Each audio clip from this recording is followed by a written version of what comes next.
Here's a last-minute Christmas shopping suggestion.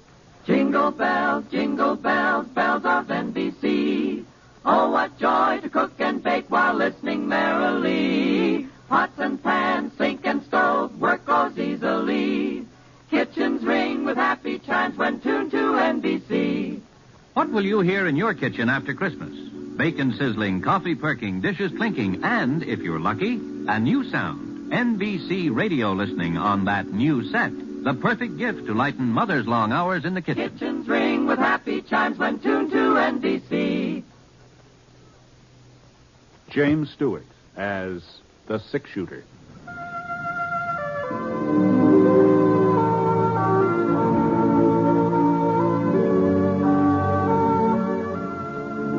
The man in the saddle is angular and long-legged. His skin is sun-dyed brown. The gun in his holster is gray steel and rainbow mother of pearl, its handle unmarked. People call them both the six-shooter. The NBC Radio Network presents James Stewart as the six-shooter, a transcribed series of radio dramas based on the life of Britt Ponsetts, the Texas plainsman who wandered through the Western Territories, leaving behind a trail of still-remembered legends.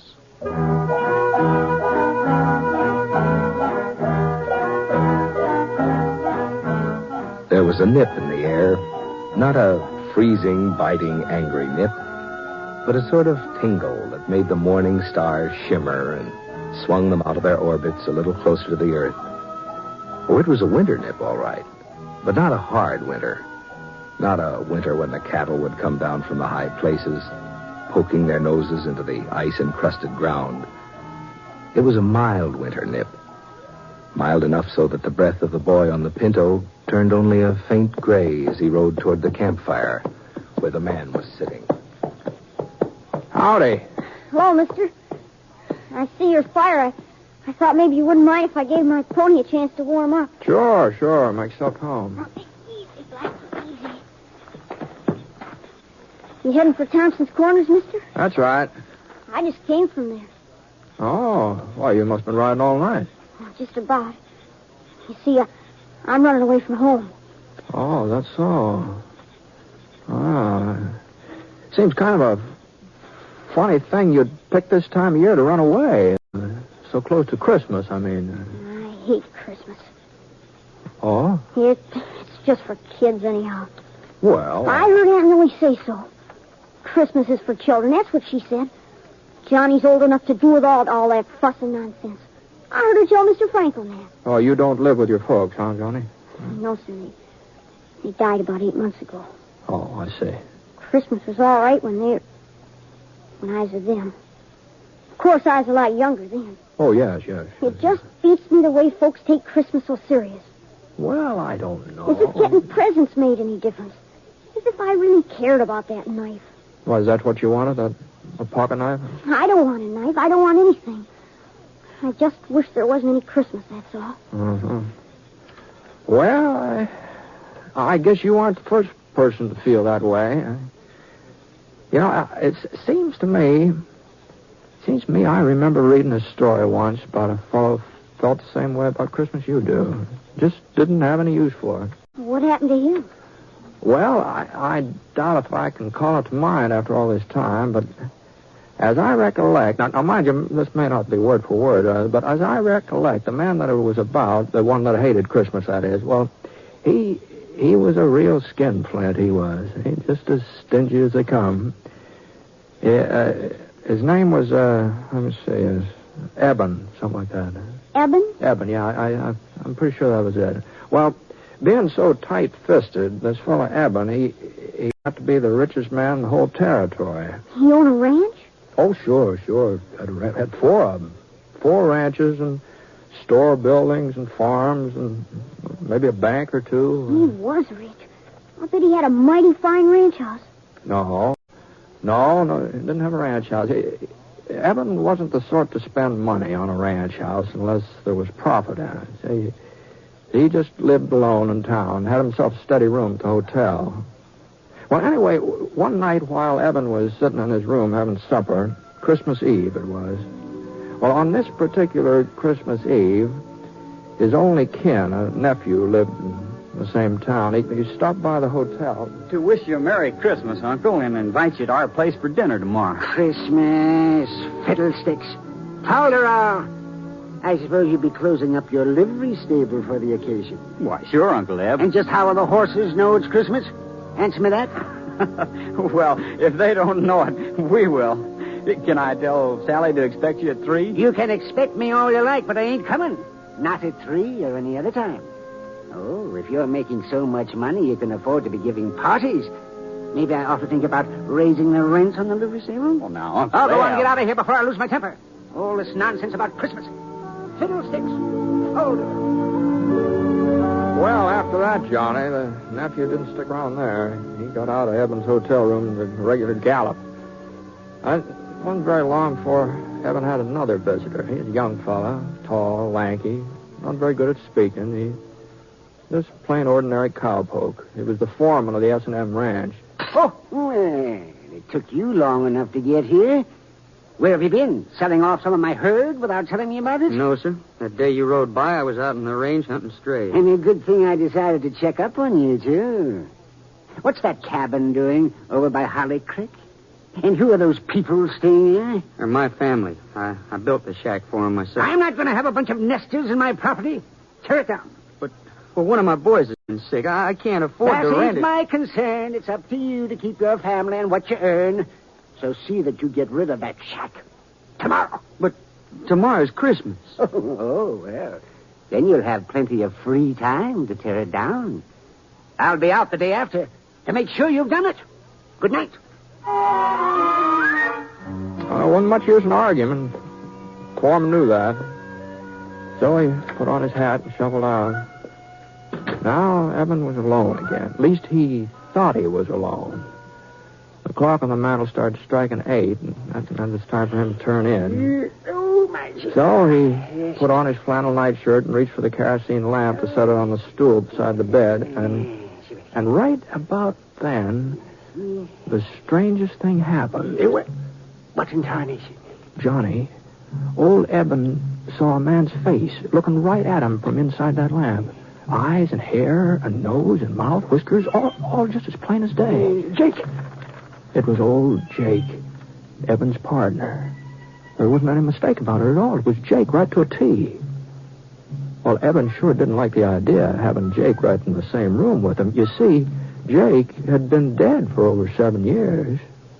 Not that Eben really believed in ghosts or haunts or anything like that. He told himself he was just imagining all this. Yeah, I got to get a hold of myself. He put out his hand to turn down the wick, but all of a sudden his fingers started trembling. There was Jake again, across the room this time, standing right by the bureau. No. And when the lamp slipped out of Eben's hand, the room didn't get dark at all.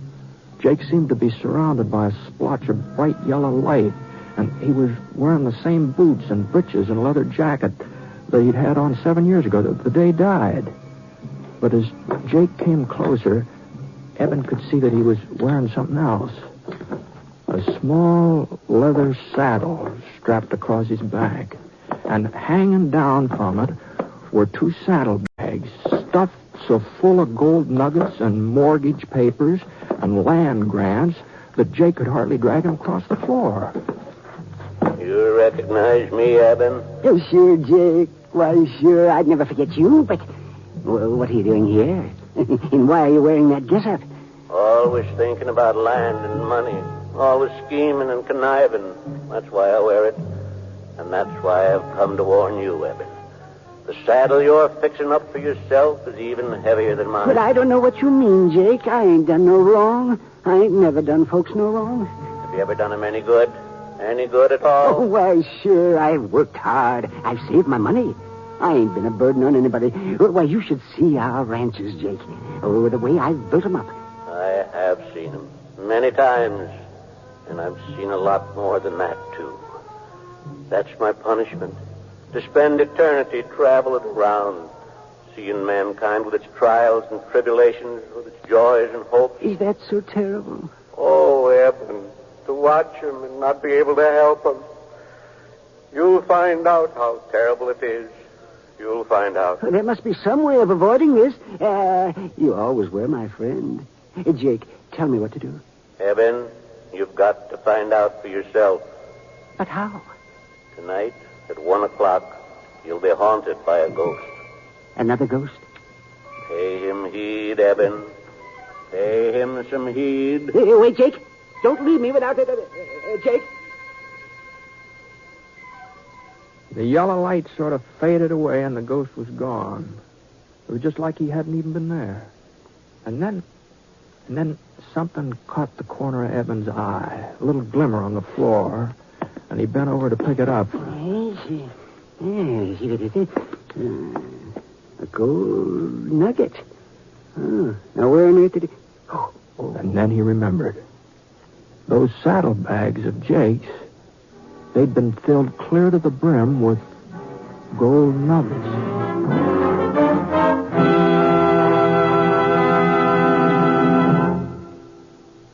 We're interrupting our story for only a moment, and only to tell you, our unseen audience, that you have helped more than you may realize to make this a very Merry Christmas for all of us on this program. Your being with us each week, your many kind letters, have told us that all the work that goes into bringing you the six-shooter has not been in vain, and we're grateful. So, friends, from all of us, Jimmy Stewart and the cast, our writer, our director, engineers, and sound technicians, our best wishes for a happy holiday season. Oh, yes, and before I forget it, beginning December 31st, the six-shooter will be on the air on Thursdays instead of Sundays. That's beginning Thursday the 31st. The time of broadcast will be listed in your local newspaper. Thank you. Now, Act 2 of The Six-Shooter, starring James Stewart as Britt Ponsetts.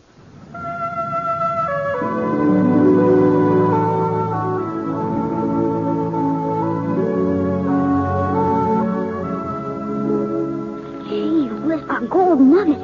Then Jake's ghost really had been there, huh, mister? Yeah, there just wasn't any doubt about it, Johnny. Oh, what happened then? Did the other spook turn up? The one Jake said was coming to see Evan? Oh, sure, Johnny, sure, yeah. He was right on time, too. Evan was lying in bed, wide awake, of course. He hadn't been able to do much sleeping. He's too scared. It was kind of peculiar. Evan was half scared the ghost would come and half scared he wouldn't, you see.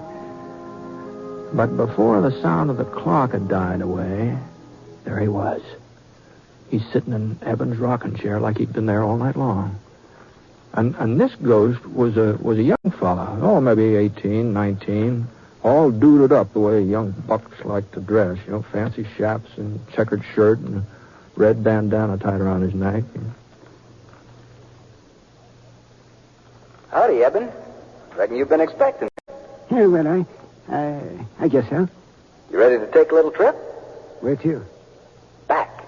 Way back through the years. Oh, but how can I go with you? It's real easy. You see, I'm the ghost of Christmas past. You're past, Eben. Let's shove off. Well, the next thing Evan knew, he and that ghost were standing out on a snow-covered prairie. There was a circle of covered wagons in front of them, and the people from the wagons were gathered together and listening to a tall, white-bearded man. Behold, I bring you good He was reading the Bible. Great joy, which will be to all people. For unto you is born this day in the city of David a Savior, which is Christ the Lord. And this shall be a sign unto you. You shall find the baby. The ghost turned and pointed to a boy sitting away from the others on the tailboard of one of the wagons. Small boy, about 10 years old, with hollow cheeks and his eyes all red from crying. Oh no. It was Eben himself. On a Christmas day, a long, long time ago. Not a very happy Christmas either.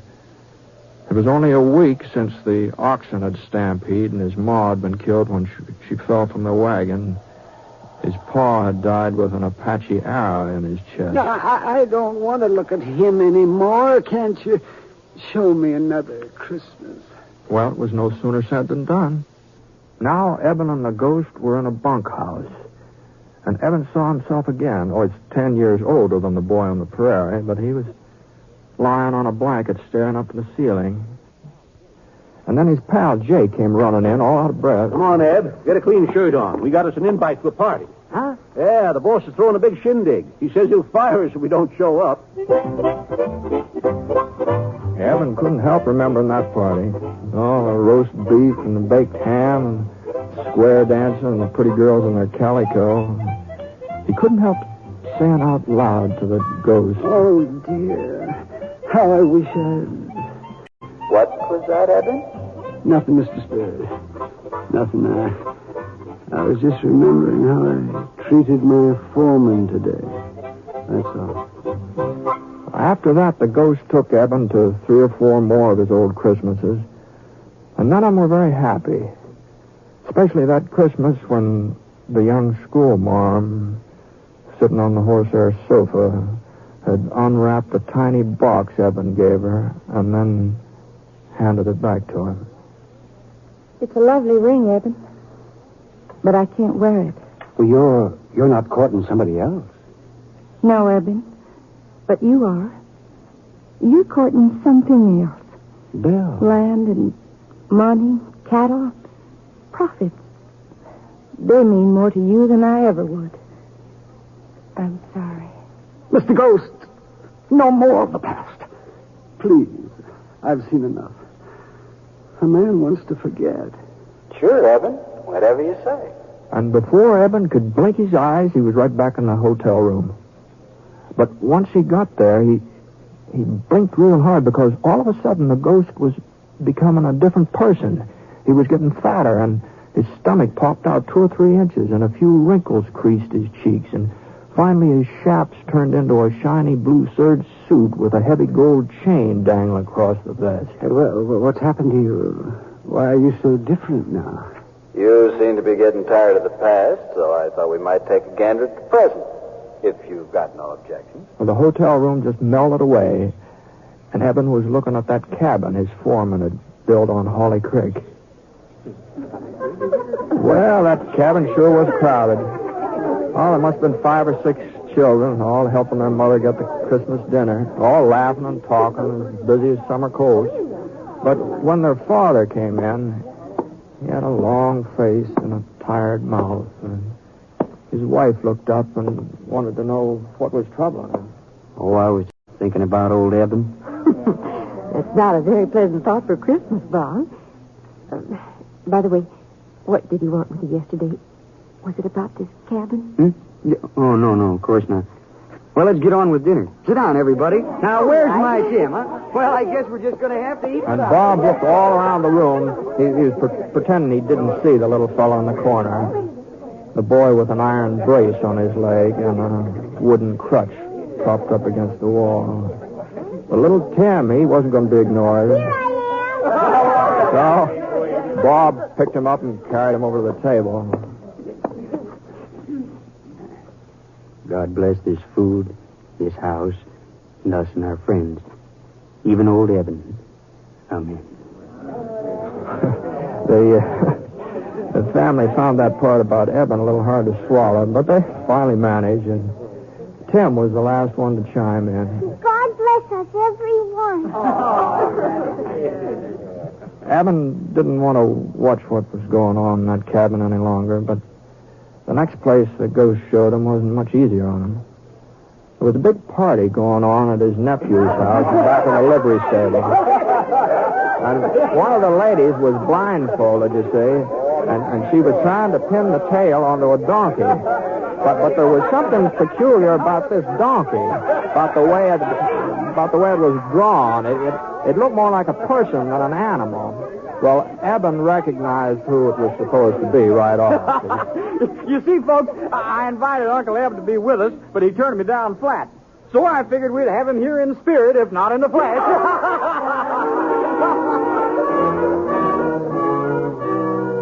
Right back in the hotel room again. That's where Eben found himself.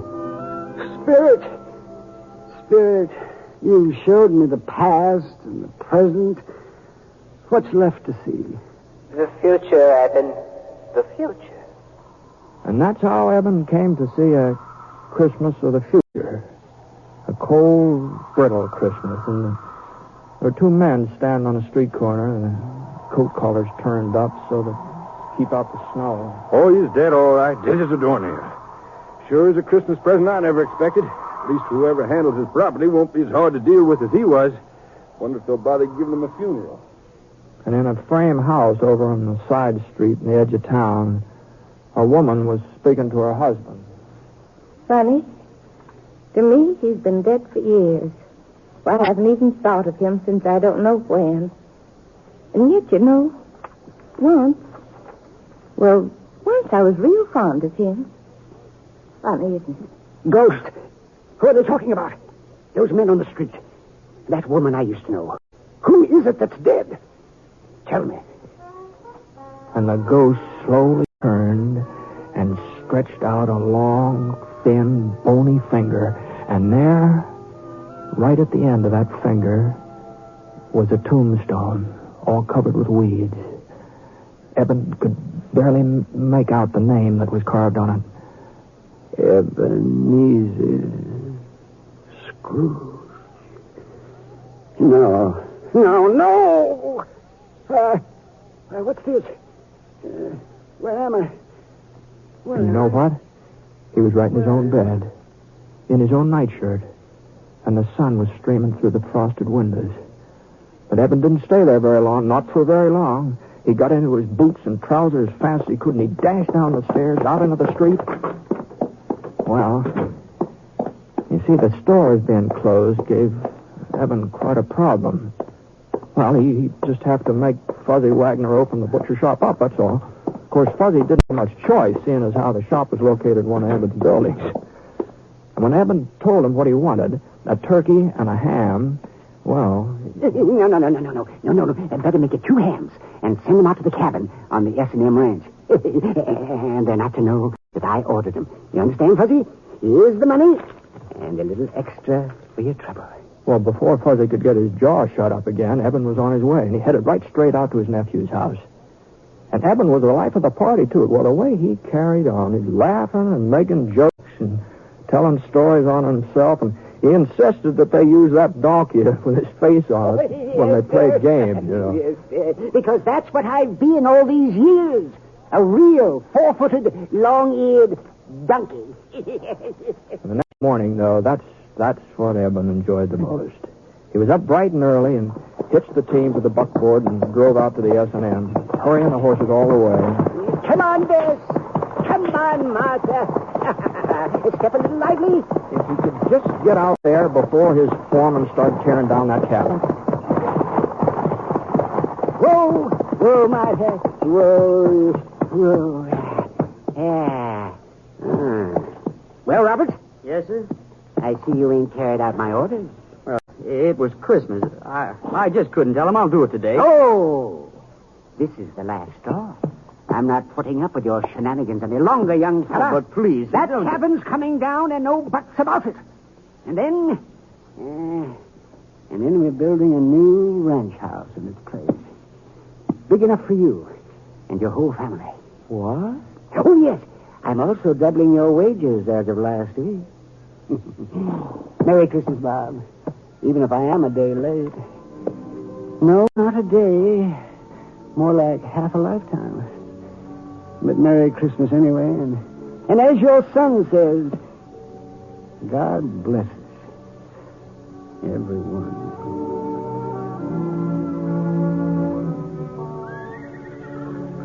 Well, that's the way things worked out, Johnny, more or less. Well, that's a fine story, mister. Real fine. I reckon I know why you told it to me. How's that? So I'd understand about Christmas and how important it is to do for other people instead of just thinking about yourself. Well, no. I didn't have that in mind especially. The story just happened to come into my head, that's all. Well, maybe if I had to give Aunt Millie something, a present maybe. Oh, shucks, what could I give her? I don't have no money.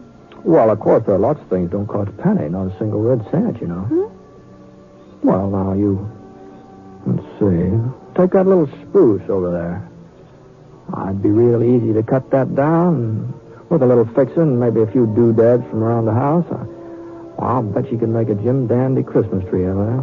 I suppose so, but what good's a tree without something to put under it?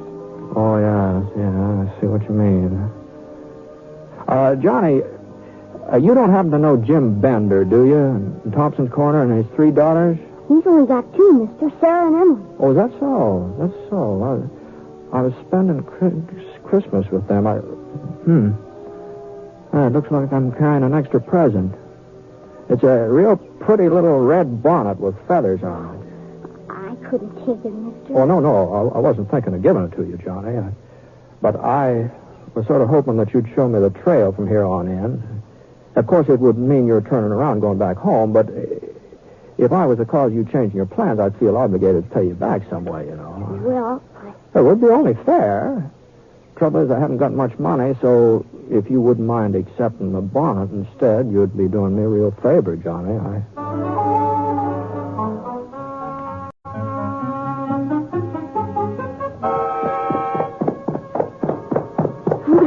There's Aunt Millie out in the yard. Oh, she looks mad in a wet hen. Well, there is a resemblance, I'll have to admit that. Where in tarnation have you been, John Cartville? I've been looking high and low for you since dawn. Well, I just went for a little ride, Aunt Millie, to get us a Christmas tree, see? Christmas tree? Fiddlesticks. This gentleman helped me cut it down. I'll just take it inside. Be right back, mister. If we had any use for a Christmas tree. I suppose he's figuring there'll be a whole lot of presents under it. No, I don't think so. But just between you and me, I got a hunch there'll be at least one person waiting for somebody. What are you talking about? Oh, no. It wouldn't be fair for me to speak out before Christmas. You know that. You don't mean he's got something for me? No. You mustn't get too curious so early. But I thought he didn't like me. I thought he just hated having to live here with an old maid. I guess I just don't know nothing about kids. Nothing at all. I don't deserve to get... Well, I think I'd better get moving along. Say goodbye to Johnny for him, will you? And I wonder if you'd give this to him. Yeah, tell him the little blade on it's kind of dull, but... A pocket knife? Yeah. Now, how did you know? Hold on a minute. Oh, God bless you, mister. And Merry Christmas. Merry Christmas.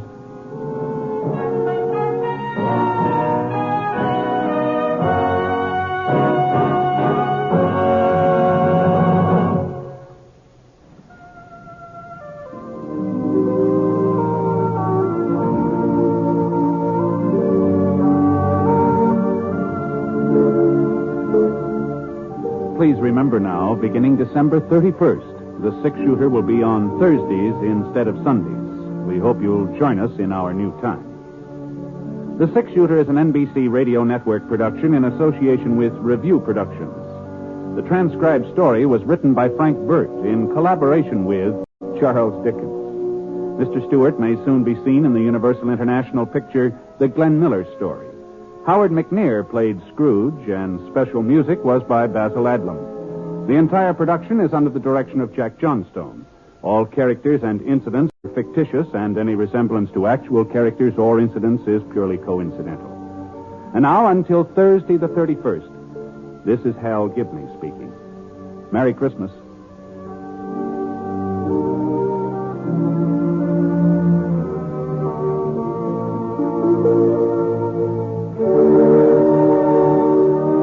Tonight, hear Rex Harrison and Anna Lee in the NBC Star Playhouse on the NBC Radio Network.